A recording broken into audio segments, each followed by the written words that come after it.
श्रीरामचन्द्र कृपालु भज मन, हरण भव भय दारुणम्। नव कंज लोचन कंज मुख कर, कंज पद कंजारुणम्। श्रीराम श्रीराम। वंदे विदेहतनया पदपुण्डरीकम्। कैशोरसौरभ समाहृतयोगिचित्तम्। हन्तुं त्रितापमनिशं मुनिहंससेव्यम्। सन्मानशाली परिपीत परागपुञ्जम्। कौशिलेन्द्रपदकञ्जमञ्जुलौ, कोमलावजमहेशवन्दितौ। जानकीकरसरोजलालितौ, चिन्तकस्य मनभृङ्गसङ्गिनौ। अतुलितबलधामं हेमशैलाभदेहं। दनुजवन्कृशानुं ज्ञानिनामग्रगण्यं। सकलगुणनिधानं वानराणामधीशं। रघुपतिप्रियभक्तं वातजातं नमामि। श्रीगुरुचरण सरोज रज, निज मन मुकुर सुधारि। वरनउँ रघुवर विमल जसु, जोदायक फलचारि। तुलसीदास जी के पद कमल, बारंबार मनाए। गुण गावऊँ सिया राम के, हनुमत होहु सहाय। बोलिए श्री सीताराम जी महाराज की जय।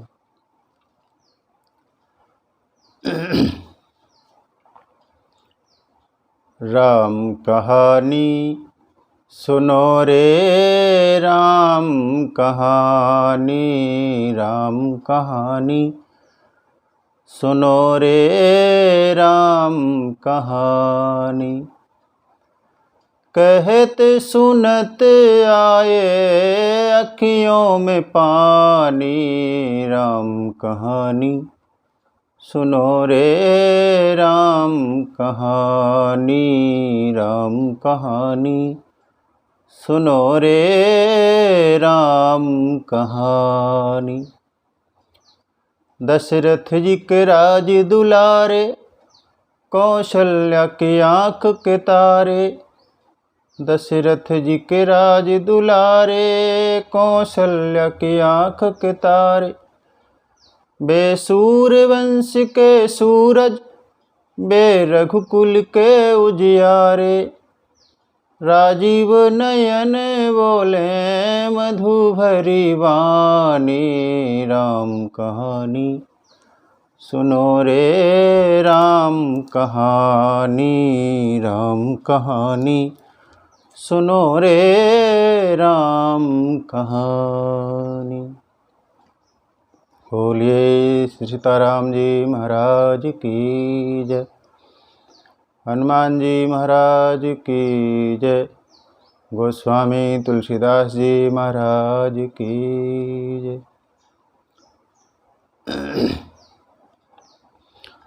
अखिल ब्रह्मांड भगवान श्री राघवेंद्र वात्सल्यमयी माँ जानकी की कृपा से ये हमारा परम सौभाग्य है कि हम श्री ठाकुर जी के चरणों में बैठकर भगवत रस कथा का पान कर रहे हैं और विज्ञान के माध्यम से अपने अपने घरों में देश विदेश में सुनने वाले सभी श्रोता भाई बहनों को मैं कथा में आमंत्रित करता हूँ। जो भी इस कथा से जुड़ पाते हैं सभी का मैं धन्यवाद पेश करूं और कथा के इस क्रमांक में हम प्रवेश करें उसके पहले हम आपको बताएं कि कथा के पिछले क्रम में हम सब लोगों ने दर्शन किया कि भगवान महादेव भरद्वाज जी बताते हैं, भरद्वाज जी को याज्ञवल्क्य जी ने कहा कि भगवान महादेव कुंभज ऋषि के आश्रम में गए कथा सुनने के लिए। भगवान शिव का कथा में सहज अनुराग है, भगवान का नाम में सहज अनुराग है। इसलिए श्रीमद् भागवत ग्रंथ में कहा गया कि भगवान शंकर से बड़ा कोई वैष्णव नहीं है। वहाँ पर आता है कि निम्न गानाम यथा गंगा देवानाम अच्युतो यथा वैष्णवा नाम यथा शंभो पुराणा नाम इदस तथा। जैसे नदियों में गंगा से श्रेष्ठ कोई नदी नहीं, देवों में अच्युत भगवान कृष्ण से श्रेष्ठ कोई देव नहीं, वैष्णवों में महादेव से बड़ा कोई वैष्णव नहीं, इसी तरह से पुराणों में श्रीमद् भागवत से बड़ा कोई पुराण नहीं। तो भगवान परम वैष्णव हैं। भवानी ने भी कहा कि आप दिन रात तुम पुण्य राम राम दिन राति सादर जपहु अनंग आराती। आप निरंतर भगवान के नाम का जप करते रहते हैं। ऐसे महादेव को नाम तो प्रिय है ही और भगवान को सत्संग भी बहुत प्रिय है। इसी सत्संग की पूर्ति के लिए भगवान ने प्रवेश किया अगस्त जी के आश्रम में। साथ में सती जी आई हैं, दक्ष की बेटी हैं, और भगवान को अगस्त ऋषि जी ने राम कथा सुनाई और दक्षिणा में महादेव ने उनको राम भक्ति प्रदान की। गोस्वामी जी कहते हैं कि कथा सुनने के बाद कुछ दिन भगवान वहाँ पर रहे, उसके बाद में वहाँ से भगवान ने प्रस्थान किया। और जिसकी हम कल चर्चा कर रहे थे कि जब भवानी आई हैं तो विशेषण था कि वो जगदम्बा हैं, संग सती जग जननी भवानी जगदम्बा आई थी। लेकिन जब चली, जब कथा नहीं सुनी तो विशेषण बदल दिया, कहा कि अब ये जगदम्बा नहीं बल्कि ये दक्ष की बेटी है, चतुर की कन्या है। और बुद्धिमान व्यक्ति में एक समस्या होती है कि वो तार्किक बहुत होता है और तर्क की वजह से वो सत्संग में प्रवेश नहीं कर पाता। सत्संग तर्क का विषय नहीं, वो विश्वास का विषय है। भगवान तो तर्कातीत है। राम अतर्क बुद्धि मन बानी मत हमार अस सुनहि सयानी। राम अतर्क, भगवान तर्कातीत हैं, हमारी बुद्धि मन वचन से वाणी से परे। तो दक्ष कुमार के साथ भगवान लौटे। अब मन में एक अभिलाषा है, अभिलाषा ये कि भगवान की कथा सुनकर हमारे कान तो तृप्त हो गए, किंचित भगवान का दर्शन भी मिल जाता तो हमारे नेत्र भी सफल हो जाते, वो भी तृप्त हो जाते। आँखें भर लेना चाहती हैं भगवान के रूप सिंधु को। और गोस्वामी जी ने यहाँ पर महादेव को कहा कि भगवान इस समय लोभी और लालची हो गए। शंकर उर अति क्षोभ सती न जानहि मरम सोई। सती को पता नहीं कि महादेव के मन में क्या चल रहा है। तुलसी दर्शन लोभ मन डर लोचन लालची। गोस्वामी जी कहते हैं कि महादेव को राम जी के दर्शनों का लोभ है, नेत्र आज लालची हो गए। दो शब्द प्रायः हम सुनते हैं, एक शब्द है लाभ और एक है लोभ, और दोनों में बस मात्रा का फर्क है। जहाँ पर संतुलित मात्रा है वो लाभ है, जब वही मात्रा बढ़ जाती है, अतिरेक हो जाता है, तो वही लाभ लोभ बन जाता है। यद्यपि संसार में जितने अवगुण हैं वो तो अवगुण हैं ही, लेकिन गोस्वामी जी ने कहा कि कोई भी अवगुण जब उसकी दिशा बदल जाती है तो फिर दूषण भे भूषण सरिस, वो दूषण भी भूषण बन जाते हैं। लोभ यद्यपि बुरा है, अगर वो संसार के लिए है तो लोभ बहुत बुरा है, लेकिन वही लोभ परमात्मा के लिए हो जाए, दिशा बदल जाए, तो फिर वो लोभ भी व्यक्ति को धन्य करने वाला हो जाता है। कोई भी अवगुण जब परमात्मा से जुड़ जाता है तो फिर वो अवगुण नहीं रहता, वो सद्गुण में परिवर्तित हो जाता है। आप देखें कि हिंसा करना बुरा है। कोई व्यक्ति अगर हिंसक है, किसी की हत्या कर देता है, तो उसको स्वर्ग तो नहीं मिलेगा, वो नरक में ही जाएगा। लेकिन भगवान ने गीता में कहा अर्जुन से, उन्होंने कहा कि तुम यदि सामने वाले दुश्मन को मारोगे तो तुम स्वर्ग में जाओगे। हतो वा प्राप्स्यसि स्वर्गम जित्वा वा भोक्ष्यसि महीम तस्मात् उत्तिष्ठ कौन्तेय युद्धाय कृतनिश्चयः। हत्या करना बिल्कुल जघन्य अपराध है, लेकिन वही हत्या करना भी तब पुरस्कार के लायक हो जाता है जब सामने शत्रु खड़ा हो, शत्रु की सेना को मारना हो, तो वो पुण्य का काम हो जाता है। अपने देश की रक्षा के लिए जब हम सामने वाले शत्रु का वध भी कर देते हैं, तो वो हत्या करना भी, हिंसा करना भी व्यक्ति को स्वर्ग प्रदान करता है। अभिमान करना बुरा है, लेकिन यदि इस बात का अभिमान हो जाए कि भगवान मेरे हैं, मैं भगवान का हूँ, तो ये दृष्टि सार्थक हो जाती है, अभिमान भी वो सार्थक हो जाता है। सुतेशन जी ने कहा अस अभिमान जाई जनि भूरे, मैं सेवक रघुपति पति मोरे। कोई भी दूषण जब भगवान के प्रति समर्पित हो जाता है तो वो भूषण बन जाता है। यहाँ महादेव के नेत्र लोभी और लालची हैं राम जी का दर्शन करने के लिए। और उसी समय भगवान राम का जन्म हुआ। सूर्यवंश में भगवान ने अवतार लिया और फिर अवध में कुचक्र रचा गया और राम जी का वनगमन हुआ।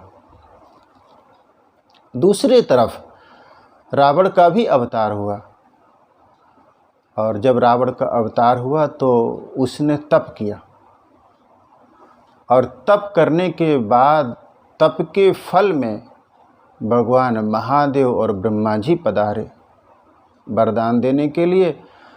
तो रावण से कहा कि वरदान मांगो। तो रावण ने कहा कि मेरा बस एक ही वरदान है कि हमारी मौत ना हो, हम मरे ना। कोई भी राक्षस आप देखें तप करता है तो वो मांगता है कि हम मरे ना, क्योंकि उसकी देह के प्रति आसक्ति बहुत है, वो देह को जिंदा रखना चाहता है। और देह नित्य नहीं है, देही नित्य है, आत्मा नित्य है। देह तो एक दिन नष्ट होने वाला है, लेकिन देह के प्रति आसक्ति राक्षसों में होती है। रावण ने कहा हम काहू के मरहि न मारे, हम किसी के मारे न मरे। भगवान शंकर ने ब्रह्मा की तरफ देखा और संकेत ये था कि ब्रह्मा जी विधि हैं, ये देवताओं के संविधान हैं, महादेव का आशय था कि हम संविधान लेके आए हैं, संविधान में कहीं ये बात नहीं है कि मृत्यु लोक में कोई भी प्राणी अपने शरीर को अजर और अमर कर सकता हो, ऐसा कोई विधान नहीं है। इसलिए हम संविधान का उल्लंघन नहीं कर सकते। हाँ, तुम्हारी मन माफिक मृत्यु का इंतजाम हो सकता है। और तब रावण ने कहा, बानर मनुज जात दुई बार है, मैं बानर और मनुष्य को छोड़कर मैं किसी के द्वारा ना मरूं। रावण को लगता है कि मेरे 10 सिर हैं और सामने ब्रह्मा जी और भगवान महादेव पधारे, इनके दोनों के सर मिला दो तो भी 9 ही होते हैं। रावण को लगा कि मैं ज़्यादा बुद्धिमान हूँ, मैं किसी न किसी तरीके से अमर होने का वरदान प्राप्त ही कर लूँगा। और आप देखें, वो अमर तो नहीं हो पाया, लेकिन ये कह के कि मेरी मृत्यु मनुष्य या बंदरों के अलावा किसी से ना हो, मानो उसने ये कह दिया कि मेरी मृत्यु मनुष्य या बंदरों के हाथों हो।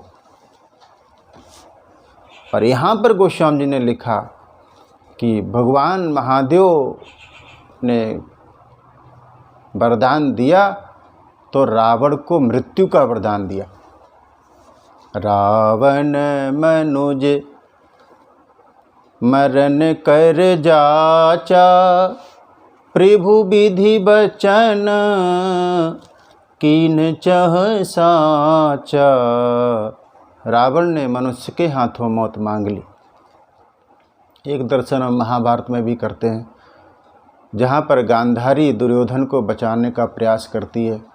और आपने दर्शन किया होगा कि वह अंत में जब पूरी कौरव सेना नष्ट हो गई और तब गांधारी का मोह जागा और उसने कहा दुर्योधन से कि तुम ब्रह्म मुहूर्त में मेरे पास में आना, स्नान करके शरीर पर कोई वस्त्र ना हो, मैं अपनी आँख की पट्टी खोलूँगी और मैं जिस तेज के साथ जब तुम्हें देखूँगी तो तुम्हारा पूरा शरीर वज्रवत हो जाएगा। और कहते हैं कि दुर्योधन जब आने लगा, बीच में भगवान मिल गए। भगवान ने पूछा तुम कहाँ जा रहे हो? उसको थोड़ा संकोच हुआ और तब भगवान ने कहा कि वहाँ जाओगे, तुम इतने बड़े हो गए हो माँ के सामने इस अवस्था में, तो एक काम करो, कमर पर कुछ बांध लो। एक पट्टी उसने लपेट ली और जब माँ के पास पहुँचा, माँ ने दृष्टि खोली तो सर पीट लिया और दुर्योधन से कहा कि तुम्हारा पूरा शरीर वज्र का हो गया, लेकिन तुम्हारी कमर कच्ची रह गई। और देखो साहब, ये विडंबना कि वो दिव्य दृष्टि जिसमें तेज इतना भरा हुआ था, वो एक पतले से कपड़े को भी भेद नहीं पाई, इसलिए कि वो जो कपड़ा था वो कपड़ा नहीं था, वो भगवान का संकल्प था कि कोई भी व्यक्ति अजर अमर नहीं हो सकता है। गांधारी मोह के कारण दुर्योधन को अमर करना चाहती थी। यहाँ पे रावण ने मौत मांग ली अपनी मनुष्य के हाथों और उसने देखा कि शूर्पणखा के नाक कान लक्ष्मण ने काट दिए। तब वो मारीच के पास गया और मारीच से उसने कहा कि तुम कनक मृग बनो, मेरे साथ चलो।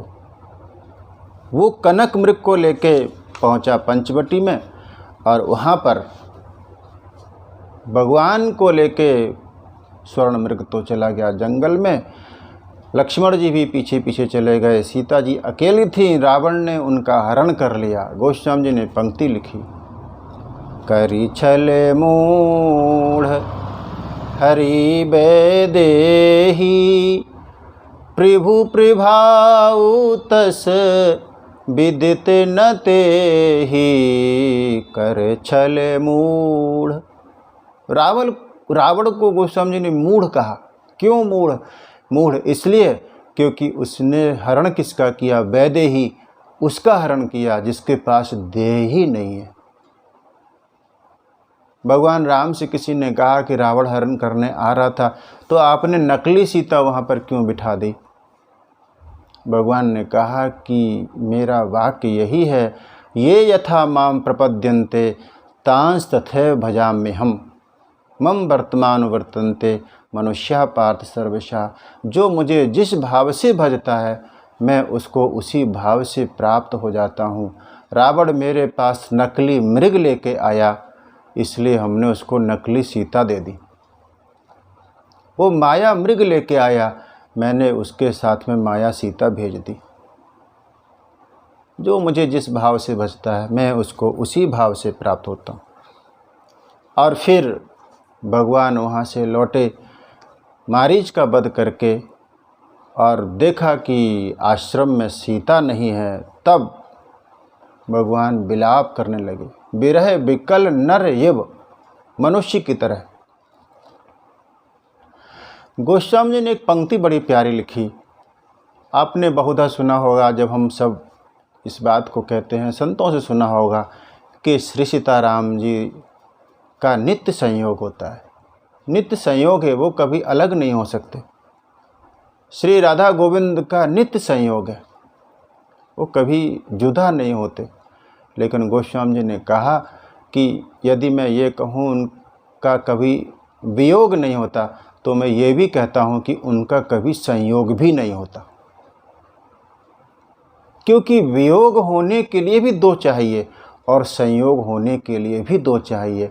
सीताराम जी दो नहीं हैं, राधा गोविंद दो नहीं है, वो एक ही है। इसलिए उनका कभी ना तो वियोग होता है और ना उनका कभी संयोग होता है।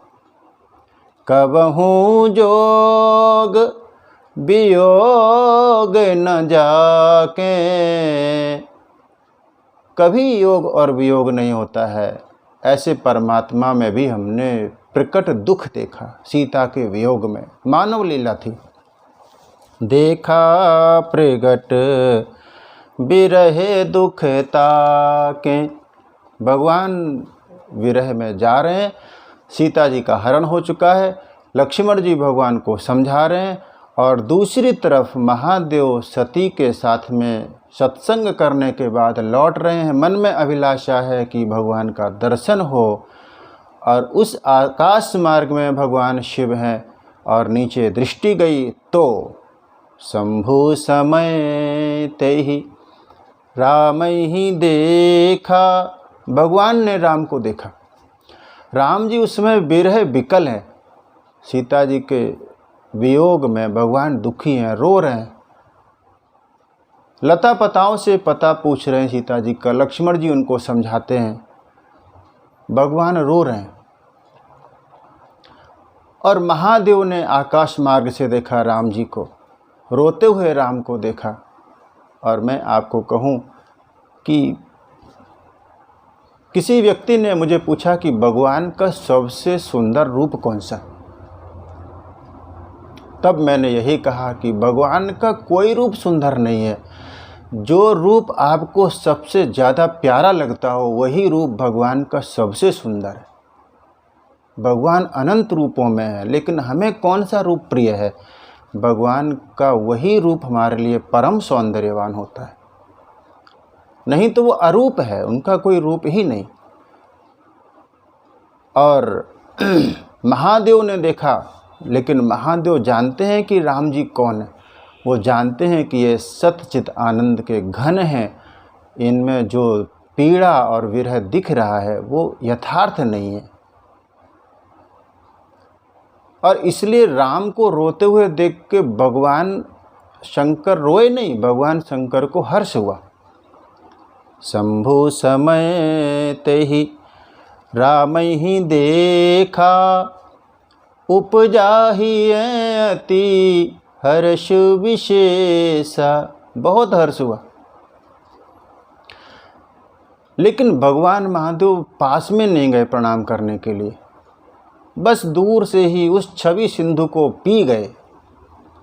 भरी लोचन छवि सिंधु निहारी, छवि सिंधु सामने था। भगवान महादेव के नेत्र तो लोभी लालची थे, और उन लोभी लालची नेत्र की दो कलशियों ने पूरे समुद्र को भर लिया।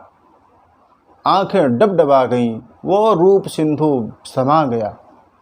और साहब कोई व्यक्ति 2, 4, 5 रुपए की कोई चीज़ पी ले तो उसकी आंखें बता देती हैं कि उसने कुछ पी लिया है। यहाँ तो महादेव ने रूप के सिंधु को पी लिया तो पूरा शरीर पुलकित है। भरी लोचन, भगवान को देखना ही देखना नहीं होता बल्कि भगवान को आँखों में भरना देखना होता है। महादेव ने भगवान की छवि सिंधु को भर लिया।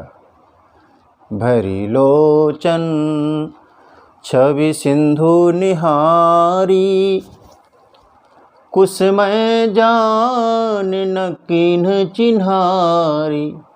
लेकिन अच्छा समय नहीं जाना, इसलिए पहचान नहीं की, इसलिए पास में नहीं गए। किसी ने महादेव से कहा कि भगवान आपको तो पास में जाना चाहिए था, राम जी इस समय दुखी है, क्या आपको उनकी मदद नहीं करनी चाहिए? तब महादेव ने कहा कि करनी तो चाहिए, लेकिन वो भगवान की वो लीला भर थी, इसलिए मैं पास में नहीं गया। उस समय यदि मैं जाता तो लीला में विघ्न आ जाता। किसी ने कहा फिर भी आप उनके मित्र भी तो हैं और मित्र की परीक्षा कुसमय में ही होती है, आपको जाना चाहिए था।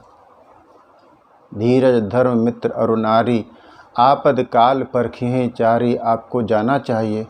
महादेव ने कहा कि मैं जानता हूँ कि भगवान सच्चिदानंद घन है, ये उनकी लीला भर है।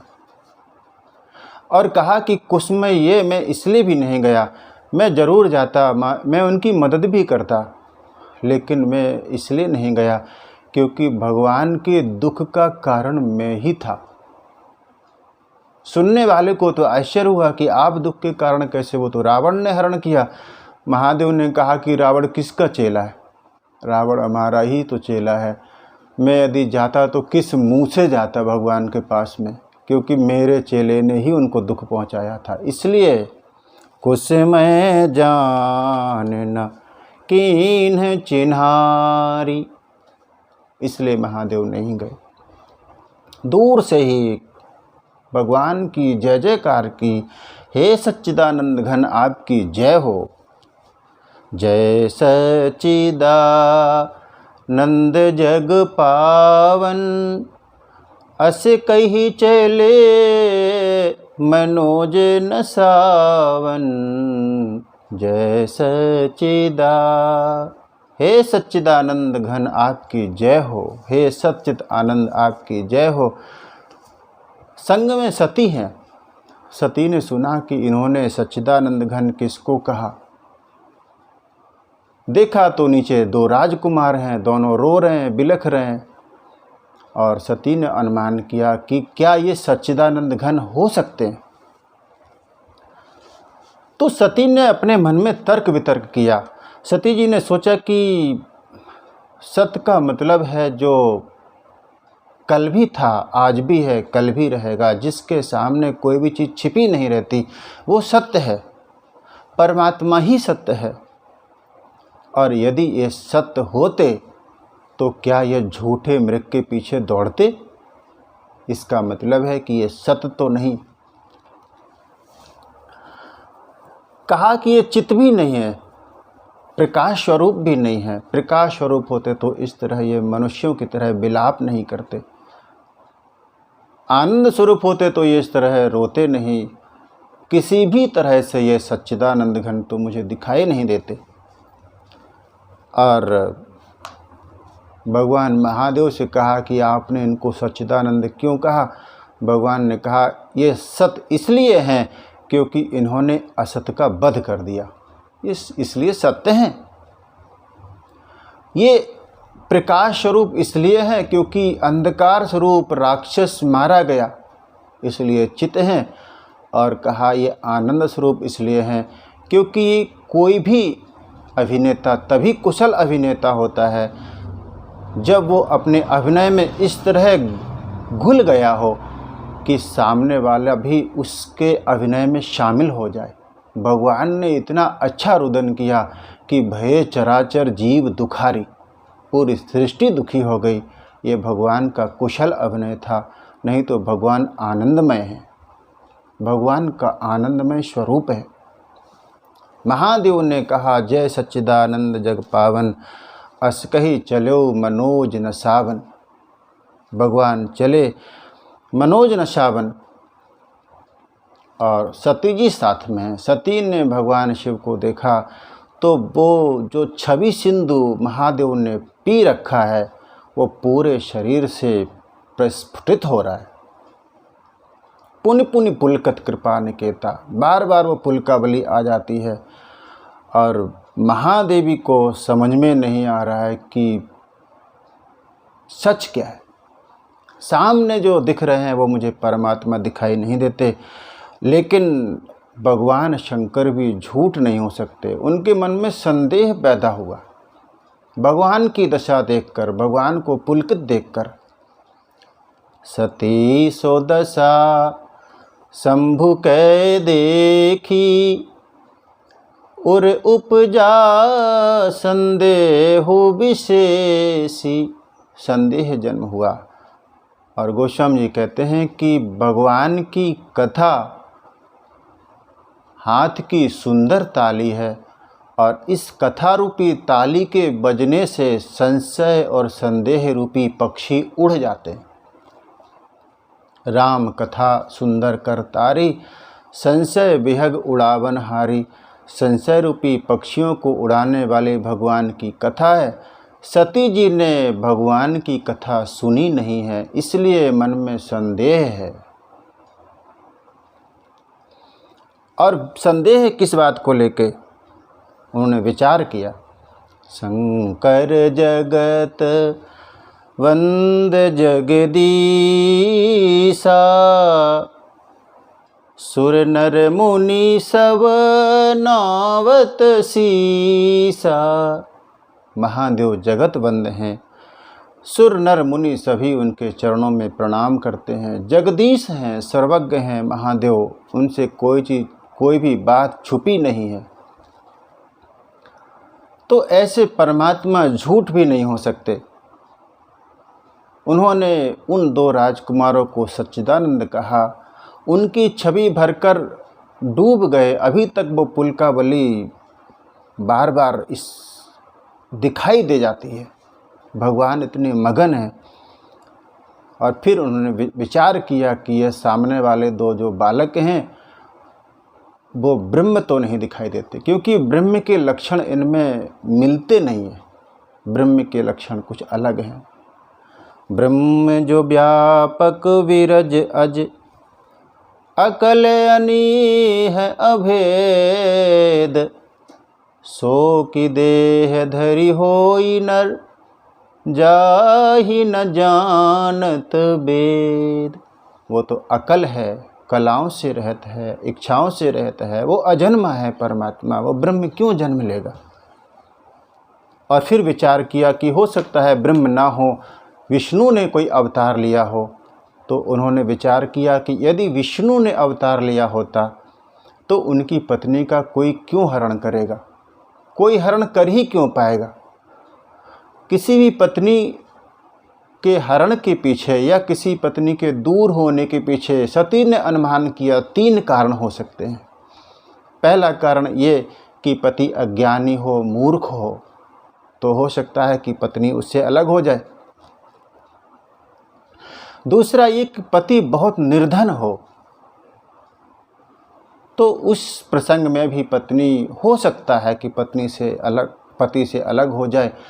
तीसरी बात ये कि कोई असुर, कोई राक्षसी वृत्ति का कोई व्यक्ति उसका हरण कर ले जाए तो भी वो पति से अलग हो जाएगी। लेकिन भगवान विष्णु में ये तीनों गुण हैं।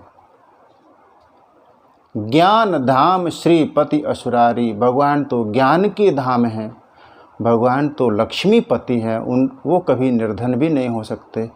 और असुरारी, भगवान तो असुरों के शत्रु हैं, और कोई भी असुर ये हिम्मत ही नहीं कर पाएगा कि वो सीता जी का हरण कर ले। इस हिसाब से मुझे लगता है कि ये ब्रह्म भी नहीं है और ये भगवान विष्णु के भी अवतार नहीं है। लेकिन फिर उन्हें लगा कि ये परमात्मा नहीं है, लेकिन शिव भी झूठ नहीं हो सकते। और ऐसा सोच के उनके मन में अपार संशय हो गया, ये ब्रह्म नहीं हो सकते और महादेव झूठ नहीं हो सकते, इन दोनों में से कोई एक बात ही होनी चाहिए। और जब अपार संशय हुआ, भगवान महादेव तो समझ गए और उन्होंने भवानी से कहा, अंतर्जामी परमात्मा सती के मन की बात समझ गए। उन्होंने कहा, सुनहि सती तव नारी स्वभाव, संशय से न धरिए उर काऊ, संशय से न धरिए उर काऊ। ऐसा संशय करना ठीक नहीं। अच्छा, तो क्या व्यक्ति को संशय नहीं हो सकता? संशय हो सकता है, लेकिन संशय का दुरुपयोग भी हो सकता है यदि वो प्रकट ना किया जाए, और संशय का सदुपयोग भी हो सकता है यदि वो सामने कह दिया जाए। आप देखें कि अर्जुन भी विषादग्रस्त होता है, संशयग्रस्त होता है, लेकिन अर्जुन ने अपनी सारी समस्याएं भगवान के सामने कह दी, तो फलश्रुति में भगवान कृष्ण के मुख से गीता जैसा महाज्ञान प्रकट हो गया और अर्जुन का संशय संदेह सब नष्ट हो गया। अंत में अर्जुन ने कहा, भाई इस्तोस्मि गत संदेहा, अब मैं स्थित हूँ, अब मैं संदेह से मुक्त हूँ, क्योंकि संदेह प्रकट कर दिया गया था, कह दिया गया था। लंका कांड में हम देखते हैं कि जब रावण आया रथ लेकर और भगवान तो पैदल थे, विभीषण जी ने देखा राम को और उनके मन में संशय हुआ कि रावण तो रथ पर है, भगवान रथ विहीन है, कैसे जीत पाएंगे। रावण रथी बिरथ रघुवीरा, देख विभीषण भयउ अधीरा, कैसे जीत पाएंगे। वहाँ पर हम दर्शन करते हैं कि भगवान के मुख से धर्म रथ का प्रसंग विभीषण के सामने प्रकट हुआ, जिसको कि राम गीता भी कहा जाता है। तो संदेह की निवृत्ति होती है, संदेह होना, संशय होना स्वाभाविक है, लेकिन यदि वो प्रकट कर दिया जाए तो उसका समन हो जाता है, प्रकट ना किया जाए तो समस्या है। गोस्वामी जी कहते हैं कि संशय है ना, वो सर्प है। और आप देखें कि यदि किसी व्यक्ति को सांप काट ले और वो किसी को ना बताए, तो इसका मतलब है कि अब उसकी मौत निश्चित है। सांप काटे तो बेहतर यही है कि सबसे पहले वो अपनी बात किसी को बताए तो बच सकता है। लेकिन यहाँ पर सती जी ने अपने संशय को नहीं कहा, महादेव के सामने भगवान ने खुद ही जाना। और आप देखें कि संशय सती को भी होता है, और अगले जन्म में जब ये पार्वती बनती हैं तो पार्वती को भी संशय होता है।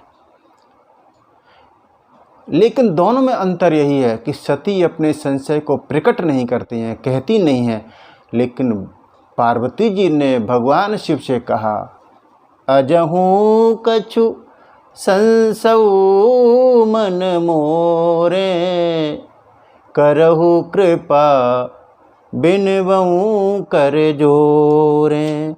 कहा, भगवान मेरे मन में संशय है, मैं हाथ जोड़कर प्रणाम करती हूँ कि आप मेरे संशय की निवृत्ति कीजिए। यहाँ पर भगवान महादेव समझ गए कि सती परेशान हैं, और तब भगवान ने समझाया कि तुम परेशान मत हो, जिनकी कथा अभी कुंभज ऋषि ने हमें सुनाई और जिनकी भक्ति का दान हमने उनको दिया, ये वही परमात्मा है। आप ऐसा कोई भी मन में संशय मत लाओ। सोई मम इष्ट देव रघुवीरा, सेवत जाहि सदा मुनि धीरा। जिनको मुनि धीर निरंतर ध्येते रहते हैं, ये वही परमात्मा है। मुनि धीर जोगी सिद्ध संतत, बिमल मन जहि ध्यावहि। कही नेति निगम पुराण आगम, जासु कीरति गावहि। सोई राम ब्रह्म भुवन निकाय, निकाय पति माया धनी। अवतरो अपने भगत हित, निज तंत्र नित रघुकुल मनी। मुनिधीर, कहा ये वही परमात्मा है। भगवान ने बहुत समझाया लेकिन महादेवी नहीं समझी। लाग नौर उपदेश, यद्यपि कह्यो शिव बार बहु।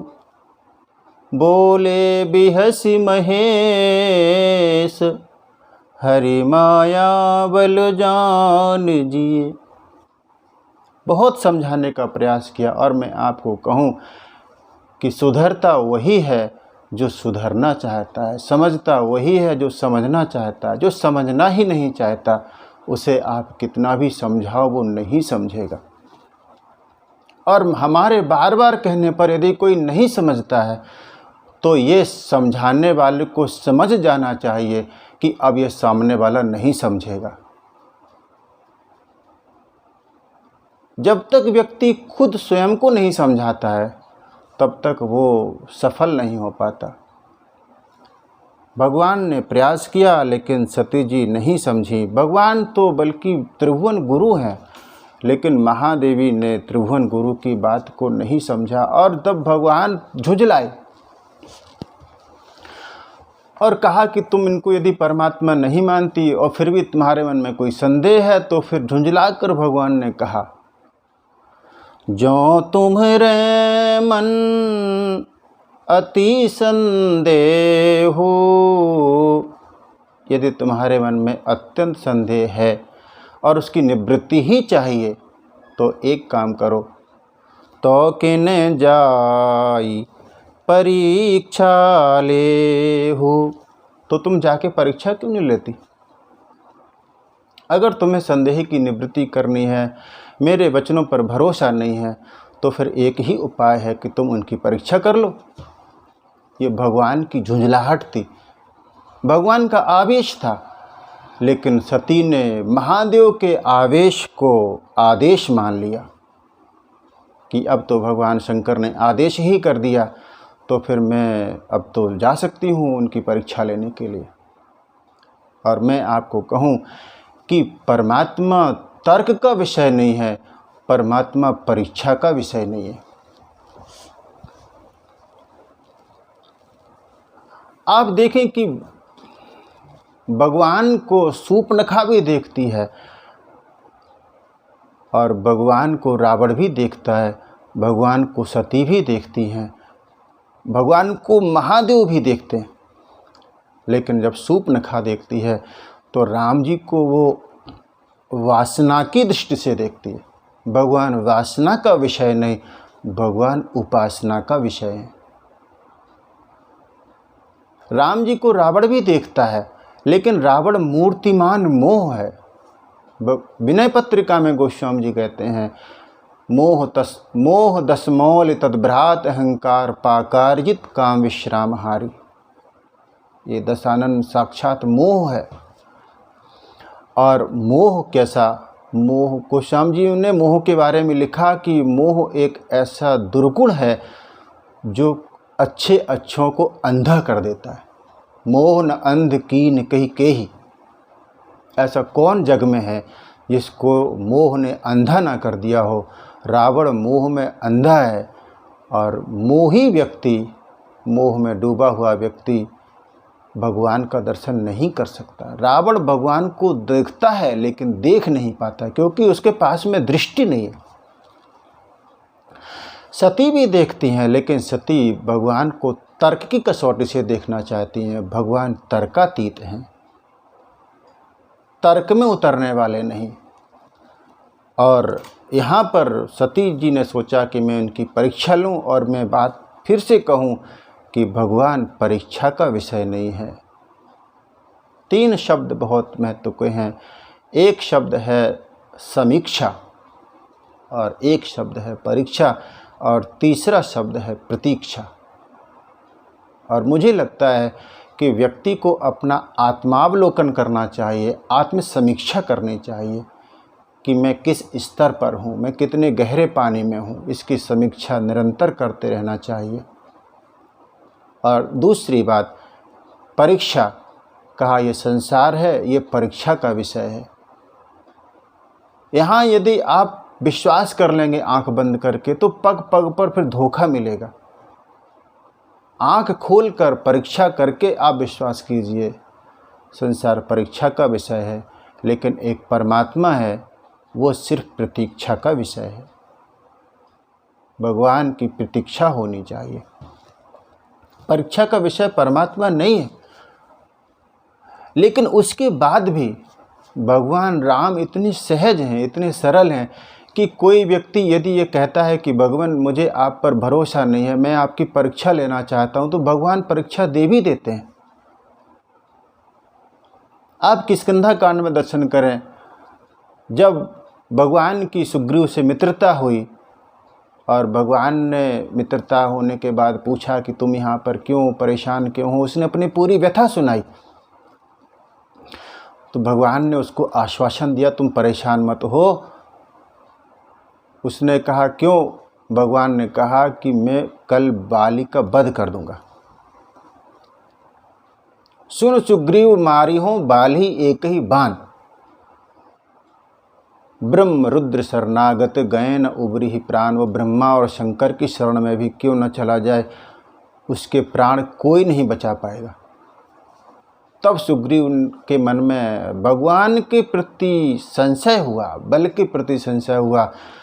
सुग्रीव ने सोचा कि शायद राम जी को ही पता नहीं कि बाली कितना बलशाली है। और तब उसने कहा, भगवान मेरे मन में एक संशय है, एक संदेह है, और संदेह ये कि मुझे नहीं लगता है कि बाली का आप वध कर पाएंगे। तो भगवान ने कहा कि तुम्हें कैसे भरोसा आएगा? तो सुग्रीव ने कहा कि मैं आपकी एक छोटी सी परीक्षा लेना चाहता हूँ। और उसने कहा कि ये दुंदुभी अस्थिताल हैं, यदि कोई व्यक्ति एक बाण से इनको ढा दे तो मुझे भरोसा हो जाएगा कि वो बाली का वध कर सकता है। और तब भगवान ने सुग्रीव की परीक्षा में पास होने के लिए दुंदुभी अस्थिताल दिखराए, बिनु प्रयास रघुनाथ ढाए। और तब सुग्रीव को भरोसा हुआ कि हाँ, ये बाली का वध कर सकते हैं। भाव ये कि भगवान यद्यपि परीक्षा का विषय नहीं है, लेकिन वो इतने सरल हैं कि यदि कोई उनकी परीक्षा लेना भी चाहे तो भगवान तैयार हो जाते हैं। यहाँ पर भगवान ने आवेश में कहा तुम परीक्षा ले लो, तो भवानी ने कहा कि भगवान आप नहीं चलोगे। उन्होंने कहा कि मुझे कोई संदेह नहीं है, तो मेरे जाने का कोई अर्थ भी नहीं है। और भगवान ने कहा कि मैं एक बट वृक्ष की छाया में बैठा हूँ, तुम जाके परीक्षा लो। तब लगी बैठ आहूँ बट छाही, जब लगी तुम अहो मोहि पाही। बट क्या? बट विश्वास का प्रतीक है। भगवान शंकर ने कहा कि मैं विश्वास की छाया में बैठा हूँ। और जंगल क्या? जंगल संशय का प्रतीक है। तुम संशय के जंगल में जाके भटको। और भगवान ने आगाह किया कि तुम विवेक पूर्ण होकर परीक्षा लेना, वही यत्न करना। लेकिन फिर प्रश्न वही कि विवेक जिस चीज़ से मिलता है, सत्संग से प्राप्त होता है, वो सत्संग तो भवानी ने किया ही नहीं। बिनु सत्संग विवेक न होई, तो वो विवेक उनके पास में कहाँ से आए। और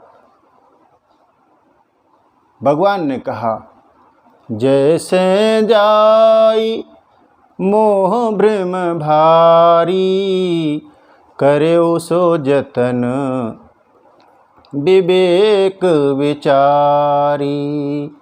करेउ सो जतन विवेक विचारी। भगवान टेस्ट का विषय नहीं है, भगवान टेस्ट का विषय है। भगवान मधुर है, परमात्मा रस रूप है। वहाँ पर टेस्ट नहीं लिया जाता, वहाँ पर टेस्ट किया जाता है। रसो वैसा हमारे शास्त्रों ने परमात्मा को रस रूप कहा, लेकिन सती चली और यहाँ शिव ने विचार किया कि यदि मेरे कहने से भी इनका संशय दूर नहीं होता तो इसका मतलब है कि अब ये संशय सती के प्राण ले लेगा। संशय ही है, भगवान गीता में कहते हैं कि संशय ही है जो व्यक्ति को नष्ट कर देता है। भगवान चौथे अध्याय में कहते हैं अज्ञश्चा श्रद्धानश्च संशयात्मा विनश्यति नायं लोकोऽस्ति न परो न सुखम संशयात्मनः। संशयात्मा विनश्यति, संशय व्यक्ति को नष्ट कर देता है। महादेव समझ गए कि अब ये संशय सती के प्राण ले लेगा। विचार किया उन्होंने, मोर्यों कहें न संशय जाहि विधि विपरीत भलाई नाही। जिसकी विधि विपरीत हो जाए, जिसकी करनी ठीक ना हो, करनी विपरीत हो जाए, फिर उसकी भलाई नहीं रहती। भगवान तो खुद विश्वास के घनीभूत रूप हैं। जब विश्वास, घनीभूत विश्वास का ही विश्वास नहीं रहा तो अब सती का भला भला कौन कर सकता है। किसी ने महादेव से कहा कि भगवान, यदि विधाता विपरीत भी है तो आप तो सक्षम हैं, उनके मैटत कठिन कुंवक भाल के आप तो सक्षम हैं उसको पलटने में। भगवान ने कहा कि बिल्कुल ठीक है, लेकिन फिर यहाँ पर सिर्फ ब्रह्मा ही विपरीत नहीं है, बल्कि मुझे लगता है कि इसमें भगवान की भी इच्छा शामिल है, इसलिए मैं इसमें कोई तर्क वितर्क नहीं करूँगा। और फिर विचार किया, होई ही सोई जो राम रचि राखा, को करी तर्क बढ़ावे शाखा। क्यों हम तर्क करके कोई वाद विवाद करें, अब वही होगा जो भगवान ने रच रखा होगा, क्योंकि राम कीन चाहई सोई होई, करे अन्यथा अस नहीं कोई। भगवान जो करना चाहें वही संभव है। और ऐसा कहते उन्होंने कहा कि मैं भगवान के नाम को जपता हूँ। अस कही लगे जपन हरि नाम, हरि नाम जपने लगे। जब कभी संसार में ऐसा हो कि हम हार जाएं, तब फिर व्यक्ति को हरि नाम की शरण में ही जाना चाहिए। अस कही लगे जपन हरि नाम, गई सती जहाँ प्रभु सुख धाम। भगवान सुख धाम है, सती वहाँ पे गई। भगवान शंकर हरि नाम जप रहे हैं, हम भी थोड़ा सा स्मरण करें। हरि शरणम हरि शरणम हरि शरणम श्री हरि शरणम। हरि शरणम हरि शरणम हरि शरणम श्री हरि शरणम।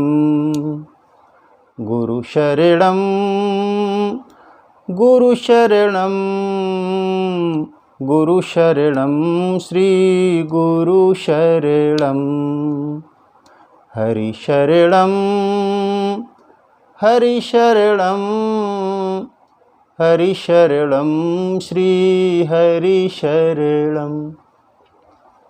भगवान जप रहे हैं, सती जी चली, विचार कर रही हैं। अब पुनि पुनि हृदय विचार करी, धरि सीता कर रूप। सीता का वेश बनाया इन्होंने, विचार किया इन्होंने कि मैं कैसे परीक्षा लूं। और तब सती जी ने सोचा कि अभी अभी रावण आया था और रावण नकली मृग लेके आया था। उस नकली मृग के पीछे राम जी दौड़ पड़े थे, तो क्यों ना मैं नकली सीता बन के जाऊँ, बस पहचान हो जाएगी। वो नकली भक्ति बन के गई, नकली सीता बन के गई, सीता जी का रूप बनाया। और मैं कहता हूँ कि उनका हाल तो ठीक था, हुलिया तो ठीक था, सीता का रूप बनाया था, लेकिन चाल से पकड़ी गई। सीता जी भगवान की अनुगामिनी है, लेकिन सती उनके आगे चलने लगी।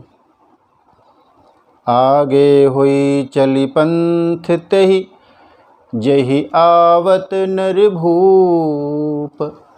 सती जी आगे आगे चल रही थी उसी मार्ग पर, और वो चाल से पकड़ी गई। सती जी ने नकली सीता का वेश बनाया। और मैं कहता हूँ कि भक्ति का नकली वेश बनाने से कोई भक्त नहीं हो जाता। उस भक्ति तो अंतर का विषय है। बाहरी कोई साधु बन जाए तो साधु नहीं हो जाता। रावण भी साधु बना, कालनेम भी साधु बना, लेकिन वो साधु तो नहीं हो गए। और साहब भक्ति तो तब किसी के ऊपर भक्ति का रंग तब चढ़ता है जब कोई सद्गुरु रंगरेज बनकर किसी को भक्ति के रंग में रंग देता है, तो भक्ति उतरती है जीवन में। यहाँ पर प्रयासपूर्वक इन्होंने भक्ति का वेश बनाया और सती जी उसमें सफल नहीं हुई। लेकिन अगले जन्म में आप देखें कि जब हिमाचल के यहाँ उनका जन्म होता है, तो वहाँ पर गोस्वामी जी ने कहा कि मुझे ऐसा लगता है कि मानो हिमवान के यहाँ मूर्तिमती भक्ति ने जन्म लिया हो। सोह शैल गिरिजा ग्रह आए, जिमि जनु राम भगति के पाए। मानो मूर्तिमती भक्ति ने ही जन्म लिया हो। यहाँ पर एक हम तुलना करके देखें कि भगवान को सती ने भी देखा और भगवान को सुग्रीव ने भी देखा। दोनों को संदेह हुआ कि ये भगवान है कि नहीं, ये कौन है। और आप दर्शन करें कि सुग्रीव के साथ में हनुमान जी हैं और सती के साथ में भगवान शंकर हैं। और शंकर और हनुमान जी तो एक ही है, उनमें कोई अंतर तो नहीं। लेकिन सती का संशय बना रहा, वो मिटा नहीं। जबकि सुग्रीव को भी संशय हुआ था कि ये कौन है, उनका संशय मिट गया। और कारण ये कि सुग्रीव को राम के ऊपर संशय तो आया, लेकिन सुग्रीव को हनुमान जी की आँख पर भरोसा है। हनुमान जी सद्गुरु है। जय जय जय हनुमान गुसाई, कृपा करो गुरुदेव की नाई। वो सद्गुरु हैं।